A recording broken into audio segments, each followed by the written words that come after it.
I'm Denise. She's a non-fiction editor, and I'm Louise. She's a fiction editor. And together, we're the Editing Podcast. Hello again, and welcome to another episode of the Editing Podcast. Now, this week, Louise and I are absolutely thrilled to have a very special guest with us. Welcome along to editor, book coach, and story consultant, Lisa Poisso. Hi, Lisa. Hey, Hello. Lisa. So good to be here. It's lovely to have you. It is good, and you're back because you've Yeah. been with us twice before and sharing your wisdom. So it's great to have you back again. We couldn't wait to speak to you. Thank you. And we've managed to make the time difference work for us as well, haven't we? So you're having your morning tea, we're having our afternoon tea, and everybody's okay. It's perfect. Yeah, right. So this episode, Lisa has come along to talk to us about scene technique. So as a non-fiction editor, my mind is blank and open in this area. So perhaps, Lisa, you could start by telling us or explaining to us exactly what a scene is in a novel. Sure thing. Unfortunately, it's one of those pesky things that's kind of hard to pin down. Basically, a scene is a unit of narration that makes the story change. It's all about change, bringing change about and moving the story forward. It's different from a chapter in that chapters are more of an organizational unit. Chapters are for rhythm and pacing, and you can play with chapters. You can have one scene per chapter, or you could have multiple scenes in a chapter. There's all different ways to do it, and you can manipulate that after you've written the story and you're revising and kind of working on the reader experience. But scenes are actually a narrative unit. They actually have a function to move the story. That's a really useful thing, and we'll talk about you mentioned that you started, I think you were talking about structure there, but we'll come on to a little bit more about that in a moment, Lisa. Why are scenes important then? What's their purpose? I mean, you said that they drive the story forward. I'm trying to sort of get my head around what happens when I guess the scene goes wrong. Is it because it's not just to do with some people might think of the scene is that's the environment, and it I think it's more than that, isn't it? It's not just where the characters are in a particular moment. It is. A scene essentially, like I said, is about change. It's about moving the plot. And what we mean by that is that you're changing the direction or the flavor of what's happening. So if your quote unquote scene is not creating change, if nothing is happening differently by the end of the scene than before we started, your scene really isn't doing its scene thing yet. It shouldn't be there. Pretty much, yeah. Now, you'll hear a lot about scenes and sequels. I like to call scenes action scenes or goal-driven scenes. It's a little more specific. Those are actually moving the plot of the story. Then there are also what most people call sequel scenes. I like to call them reflection scenes, just so sequel, that word is used for other things. I don't like to use terms that could have so many meanings. Reflection scenes or sequel scenes, they move the plot and they move the story. They move the context. They change things for the protagonist on the inside as well. So you need both of those. The problem gets into you can have, again, I'm using this term really loosely, scenes that do lots of other things. You can have revelation scenes where the characters learn something from an outside source. It's revealed to them. Conversely, it can be an information scene where, yes, they're also going to get information, but they're actively seeking it. It's more of like a quest scene, a discovery scene. You can have scenes. Go ahead. No, so I'm fascinated by this because I've never considered this sort of thing before. Is this something that you would advise your clients to actually map out, think about the purpose of each of the scenes as they're writing? That's a really good question. Mhm. Only as a revision Right. activity. I think it's a wonderful revision activity. As a matter of fact, because it's a story level tool, it would be one of the first things that you would revise after you've got the story down. I have had clients who have tried to apply all of this scene knowledge in the outline phase. They're plotters. They like to get into the weeds and get it all worked out before they write. Yeah. It doesn't go so well. It's a lot of Right. detail. Do Yeah. you think it constrains people to think of it? Is it putting the cart before the horse, really, if they do that, that they're boxing themselves in too tightly when they're doing that? I think that first drafts are really more for building than for writing. And so you need to just get it down so that you Yeah. have something to work with. You need your materials first, and then you can go back and figure out, oh, this little bit of information here. This was really mostly for me to figure this out. Readers don't need to see this, that kind of thing. Yeah. And the way that you tell that is by knowing what scenes can do and what scenes should do, because it changes at a certain point in the story. Well, that's an interesting thing. Should Yeah. we go into the weeds about that, or do we want to sort of, Yeah. because I mean, I feel originally like we're going one of you needs to go dun dun dun. We can totally do that. Dun dun Dun, dun, dun. dun. Yeah. Lisa, tell So us more. So all these things that you can have in scenes, revelations and exposition and characterization and exploratory scenes where you're finding out and seeing new things, genre scenes that everyone who reads your genre is expecting to see, setup scenes, summary scenes, recap scenes, all these different things. For the most part, most of those belong in Act One of your story. Once you've reached the point in the story where the protagonist has a story goal and boom, the story is leaving the dock, we're on the journey, we're going toward the story goal, you need goal focused scenes primarily. That doesn't mean you can't have other kinds of scenes. And sequel scenes will be particularly enriching at the right points. But for the most part, you want goal driven scenes because you want your protagonist to be the one who's, well, as I always say, protagging. You want your protagonist to be protagging. You want You the made a verb. them. You made up a verb. I did. There's a term for that. What, There's verbing a a term for noun? Yeah, that. I don't know. That's exactly where I would go, Denise. Yeah. Verbing it. Right. Verbing it, yeah. Verbing it. But I can So see that. I was just going to say, Lisa, I can imagine that if you got the wrong type of scene in too late on in the story, your reader might suddenly become and think, why are you dragging me down? It might actually spoil the momentum of the story. Whereas the way yeah. you've talked about how sort of later on you're moving towards goals, where you're when you're or an action, that means I suppose that the reader wants to keep turning the page. They're not expecting to sort of have a load of stuff that they wish that would have been useful 20 chapters earlier, because Right. it's just a massive info dump that's come out of nowhere. That makes sense. It goes especially well when you start thinking about flashbacks, flash forwards, foreshadowing, memories, dreams, imagination, all those things that don't happen in real time in the real world.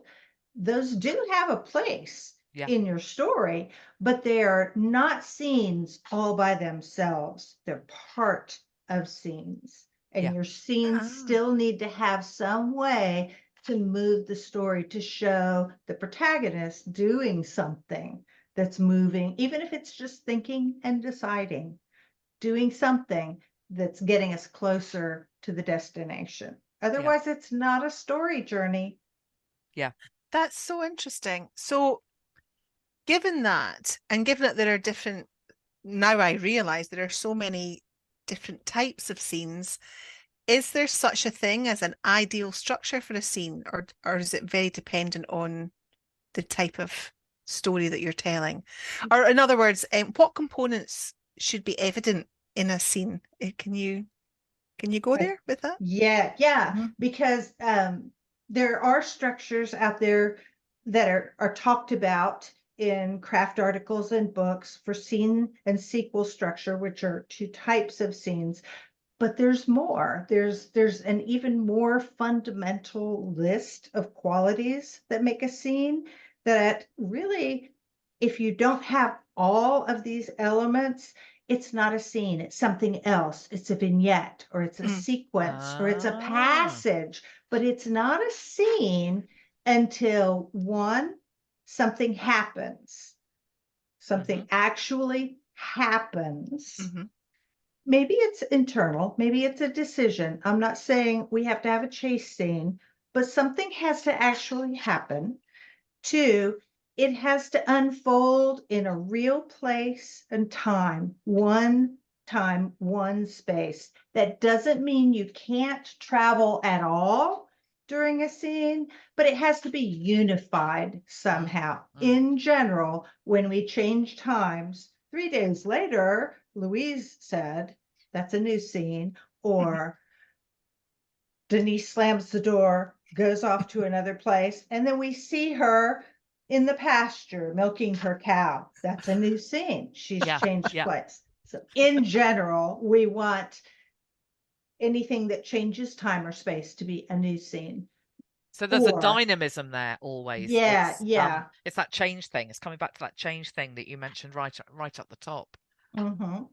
We also want a scene to unfold from the perspective of one viewpoint character. And yes, that could be a head hopping discussion, but that's not where I'm going.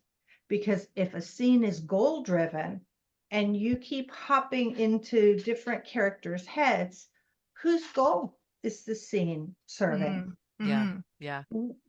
Whose flavor of trying to save the maiden in the tower? Is it her grandfather's reason? Is it the suitor's reason? Is it Mm. the jealous woman who wants to kill her and get the hero for herself? Everybody has a different take. Yeah. Different Yeah. motivations, don't they? Yeah. So Yeah. if you're jumping around, you're losing touch with the motivation and the straight, good, solid through line for the goal. So that's, Um, oh, sorry, I was just going to ask there, Lisa. So, yeah. I mean, I don't work on novels or omniscient novels, hardly ever. Mm. But of course, with an omniscient narrator, sometimes it will be their goals. But I mean, I would imagine that this is one of those reasons why writing in omniscient is so difficult, because it can.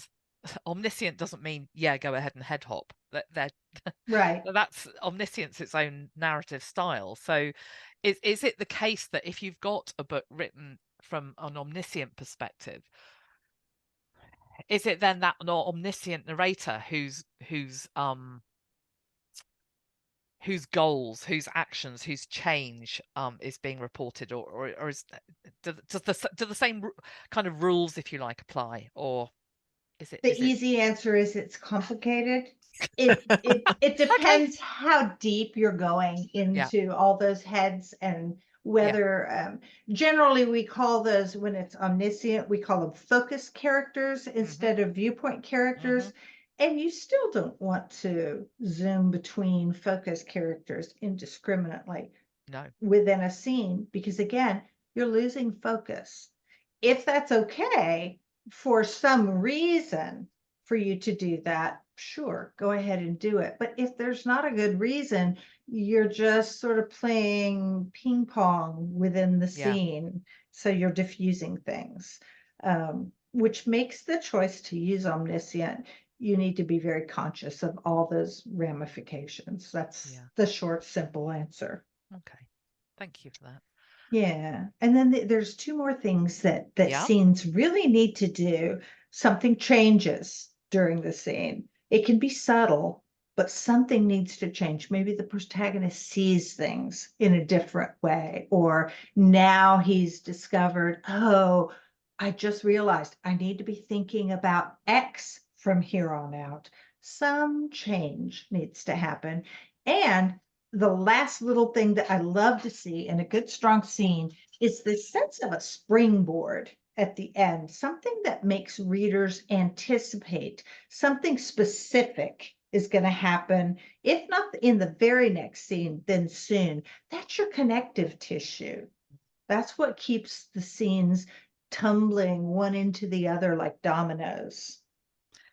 That's I'm interesting. I would think of that in terms of suspense as well. Like sometimes when you get the end of a scene in a chapter, it's that thing that makes the reader want to continue to the next line or the next page.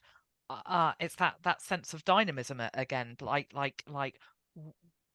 the why behind. I mean, it might not be as explicit as that, but the idea that a reader wants to feel that there is, as they exit that scene, why do they want to enter go into the next one? Exactly. And sometimes, you know this from line editing, sometimes it's a really zinger of a closing hook, but sometimes it's nothing at all. It's a cliffhanger, it's chop, and we're looking for the characters to react, and we know we're going to have to turn the page because at the top of the next page we're going to see the jaws drop, or the character reels back, or whatever the reaction is. So it doesn't have to be there necessarily. It doesn't have to be explicit, but we want that quality. We want that boing springboard at the end. That's a really nice way of putting it, a springboard. Yeah. I'm just sitting here in like awed silence because she's to good, me, isn't she? it's just amazing though, but also just how much craft work you need to put in to a fiction book to really pull it all together. I mean, I would imagine that so many people start writing with an idea. They've got a premise, or they've got a story that has been bubbling in their head for a long time. And they start writing without it, certainly at the beginning, understanding or even knowing that these sorts of things exist. And that when they engage with somebody like you, or Louise, who can direct them to think about these things, it must be like a light bulb going on. And they probably think very differently about their writing when this is brought to their attention. I know I would, because I'm just sitting here thinking, oh, I'd never considered these things before. I don't think I'd have ever thought about it like this, though. I think that this is a sort of, for me, Denise, this is a big learning experience. It's a big, it's a level up from, I think it's like easy to identify at sentence level whether one sentence is driving the next and whether it's engaging. I think actually I still see this as quite developmental work. It's kind of big picture craft early, because it is taking it's got that sort of I think it's almost sort of, it's beyond words. It's a sort of structural framework, if you like. It is. It's very much part of the structural analysis of a work, developmental, truly developmental editing. And I always just cross my fingers that I'm going to have a chance in however the client is going to choose to work with me, that we're going to get that kind of edit and that kind of time when we can slip something like this in, because it's just so valuable. It changes the whole tenor of the work. And it's a mindset thing. I think once an author and an editor like me, who works at line level, I think once you start to shift once you have a sort of I mean, what you're giving us here, Lisa, is a kind of narrative in which to articulate our understanding of scenes. And I think once that you've got the language to start talking about these things, then you'll start to see things. I think that I will look at the books that I line edit now in a new way once I've had some more time to digest everything you've talked about so far. I think it will really make me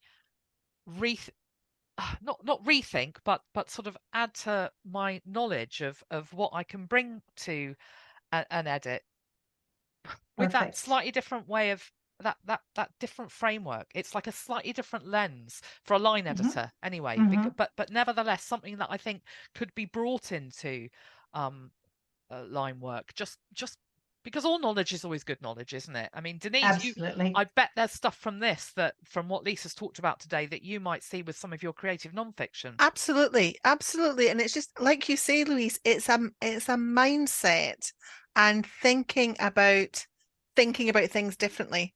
And Mm, and I Hmm. th and for me, that's a how do you know what you don't know mm, thing. Somebody mm. has to open your mind to these Yeah, sorts of yeah. ways of Yeah, looking at yeah, things, you know? absolutely. Hmm. And it's so hard. I find that this is difficult to get at many times because you start out with a story, and if it has really big, high level story problems, obviously you work with those first. You Of you course, start yeah. up at the whole story level, and then often that's all the budget that they have for Mm. that level of work. And then Mm, boom, we've moved on to some point in the writing spectrum, line editing, or some people jump right to copy editing, depending what their publishing goals are. But Hmm. sometimes we don't have time to mm, come back to this in the triage of things. mm. So I always like to talk about this and say, hey, there's this thing over here that if you know it, it makes Yeah, yeah, everything hook together so much Yeah, yeah. more yeah. clearly. So, Lisa, what problems? I mean, we've probably covered some of these, but Mm. are there any in all the stuff you've talked about in terms of your advice? Are there any problems that that you see over and over Yes, with ma'am. regard to scene technique? Absolutely. I see two biggies in nearly every manuscript, and not just from new writers, but from all writers. It's I never really thought about this kind of a thing, like you were Hmm. Hmm. saying. And the Hmm. first one is not understanding that once we have a story goal, that's generally around the first structural turning point of the story. Once we've reached that point, most of the scenes after that point have to be or should be goal-driven scenes. You can do so many things with these narrative units, but once the story has left the dock and we're going across the ocean here toward the story destination, we have to keep the protagonist protagging. I just Yeah, love that yeah, word. I can't yeah, stop yeah. saying that. I'll So put it in the show multitask. notes. Absolutely. Multitask with your scenes if you need to. If you need to have a wonderful sequence with lots of lush description of your setting and world building, do that, but don't do it isolated in one block that you're thinking of as a scene. Tuck it into a scene that actually creates change. We don't want your story to be full of different functional chunks. Mm, Mm. We want, once the story gets moving towards the goal, we want every single scene, if we can, to be getting closer to the goal or set back away from it. We don't want the bleh scenes. yeah, yeah, So a scene can have multiple functions then, Lisa. It can drive, like you say, after you reach that point where you've left the dock, as you say, and your protagonist is protagging. Um, your scenes are driving the narrative forward, but they can also do other stuff at the same time. So it's like you say, there could be world building, there could be descriptive things in it. So it's not So much, yeah, not so one much thing per richer. scene. Yeah, So much richer and more right. interesting that way. It becomes very pedestrian Mm, when you can tell when an author has either written and then revised or plotted a novel going, this is going to be where I show this. This is where I'm going to show this. Then this scene, I'm going to establish that. Those are all author goals. And this is the second problem that I see most often: to show, to establish. Those are your goals as the author. those aren't scenes. Those are your writing plans for that part of the story. A scene is your character's goal. It's what they want to do in this segment of time that's going to be covered by the scene. What is their immediate agenda? What are they itching, just urgently needing or wanting to accomplish? That's an incremental step towards that ultimate story goal. That's the scene goal, not to show that Louise is a funny, warm person. That's the writing goal. So give Louise something to do in the story that's going to let her show. I know we're talking about show, don't tell, evoke versus, yeah, okay. Yeah. So give us something that we can see while Louise is working toward her goal that, oh, you know what? She's a really funny, warm person. Don't just tell us or give us this little extracurricular lump of something in the past. Just move the story and show the characterization as an offshoot of what's happening. That's brilliant. Stunned into silence. Yeah, but it's kind of like and Denise, you're probably the same as me. I don't feel like I've kind of digested all of this yet. I need to go back and listen to it all again, make some notes. I think easier said than done, but what I'd like to remind people is don't make the story happen to the character, make the character happen to the story.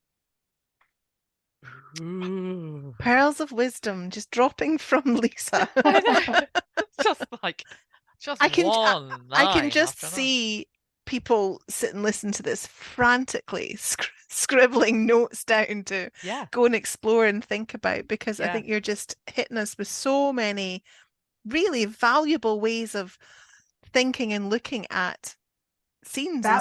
Yeah. And what I love is that some of this stuff is things that I think as line editors like me and Denise, who we've probably glimpsed this stuff, but again, as I said earlier, not had a way of articulating it. It was kind of like, it's kind of like just like, you know, trying to grab the wind almost. You don't know what, and like you said, Denise, you don't know what you don't know.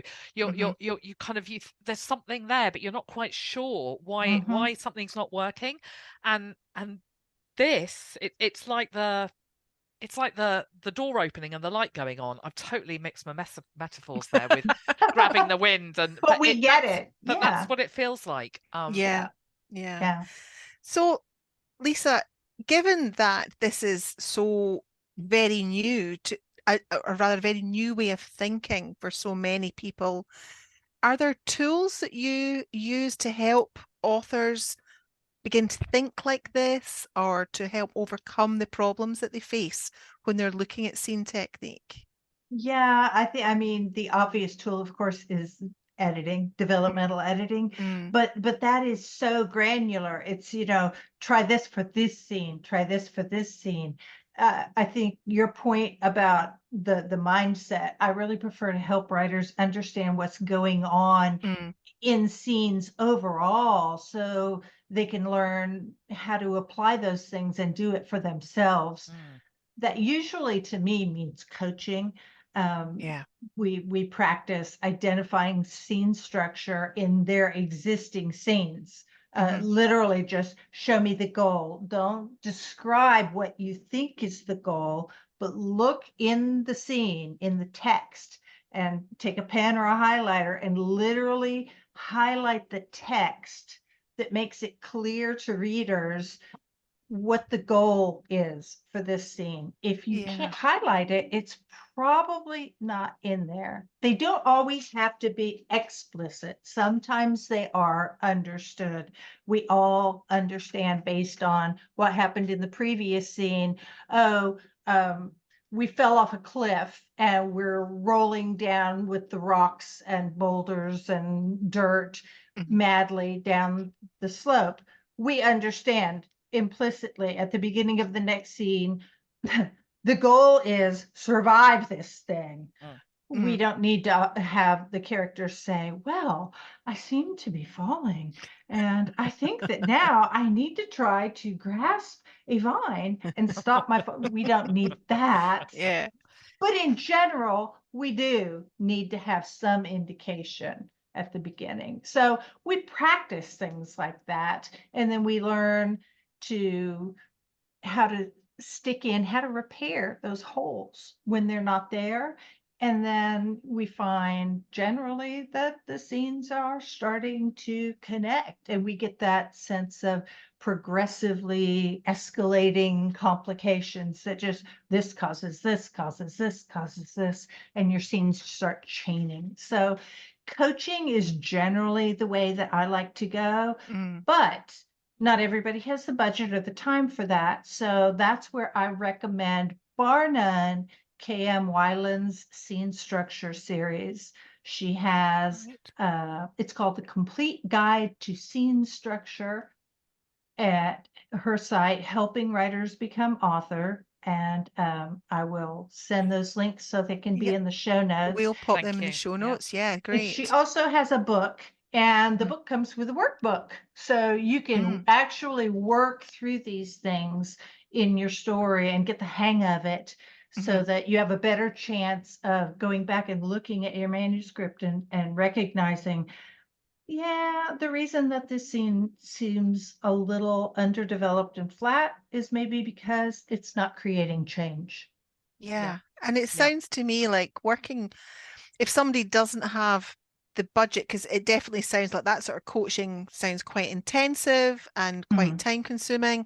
If somebody doesn't have the time or the money for that, that working through something like a workbook, as you've described, can certainly take them a good bit of the way along that road to understanding what you're talking about when you're talking about scene technique. And then perhaps they've got a little bit of budget that they could maybe use to invest some time with a story coach to refine their understanding of it and see some practical examples of, where they can be helped further.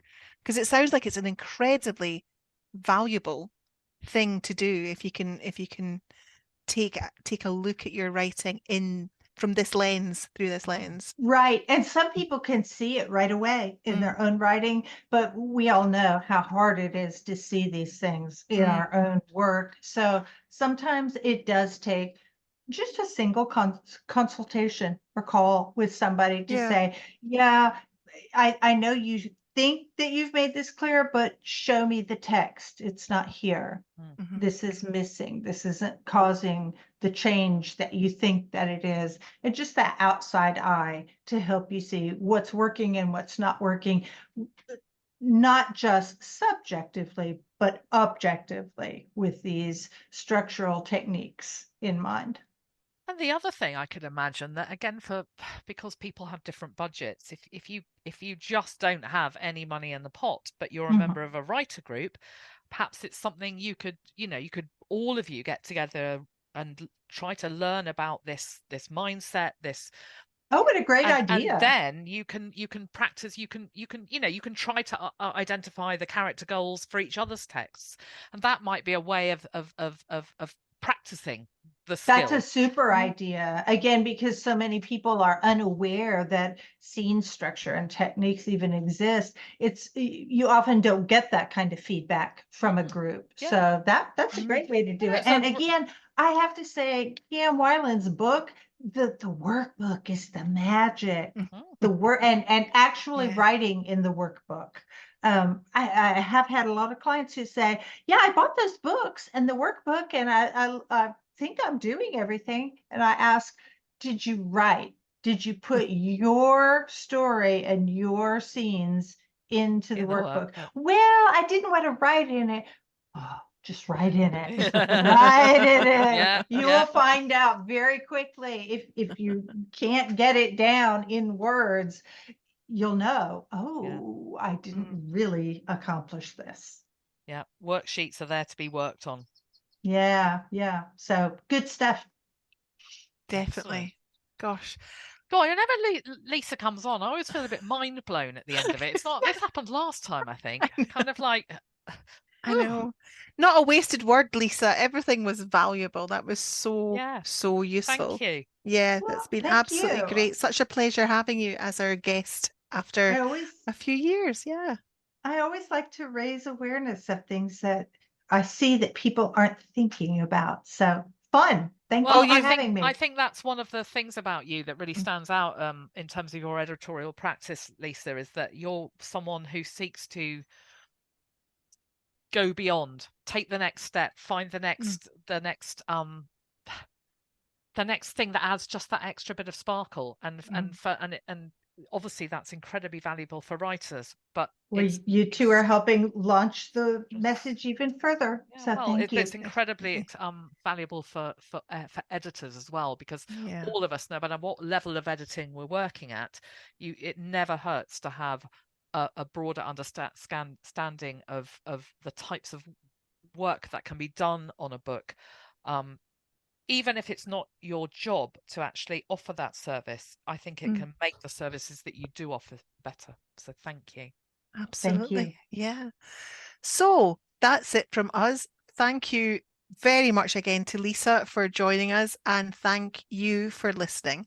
If you'd like to help support the Editing Podcast, we've got a couple of options for you. The first is that you can tip us with a one-off donation of your choosing, or you can join our Patreon community. All our patrons get exclusive access to a huge batch of transcripts. Both the links are in the show notes, and we'll also add any links there that Lisa has mentioned in the podcast today. In the meantime, she's been Louise. She's been Lisa, and I've been no. In the meantime, Oh. In the meantime, I've been Louise, she's been Lisa, and the other one's Denise. It's all very confusing. it's very confusing. Join us again soon. Take care. Bye bye. Bye bye.